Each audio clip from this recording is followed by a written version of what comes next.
আল্লাহ তুমি আমার গুনাহগার উম্মতকে বাঁচাও। বিশ্বনবী পাগলের মতো একবার হাউজে কাউসারে যাবেন, একবার সিরাতে যাবেন, একবার পুলসিরাতের দিকে, একবার হাউজে কাউসারের দিকে পাগলের মতো দৌড়াতে থাকবেন। তার কোনো গুনাহগার উম্মত যাতে জাহান্নামে ঢুকে না যায়। সেদিন কেউ সুপারিশ করতে পারবে না বিশ্বনবী ছাড়া।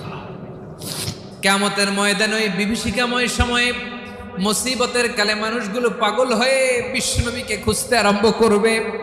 সবাই মিলে বিশ্বনবীর কাছে যেয়ে বলবে, ইয়া রাহমাতাল লিল আলামিন, ইয়া খাতামান নবীন, রাহমাতাল লিল আলামিন। দেখেন আমাদের কি অবস্থা, কি কঠিন বিপদে আমরা আছি, দাঁড়াতে পারি না, সূর্যের আলোতে ঘেমে হয়রান। আজকে কেউ সুপারিশ করতে পারবে না। সব নবীরা অপারগতা স্বীকার করেছে, তারা বলেছে আপনি ছাড়া কেউ নাকি আল্লাহর সামনে দাঁড়াতে পারবেন না, আপনি একটু সুপারিশ করেন। বিশ্বনবী বলবেন, আসো আসো, আজকের দিনে আমি ছাড়া আল্লাহর সামনে কেউ দাঁড়াতে পারবে না।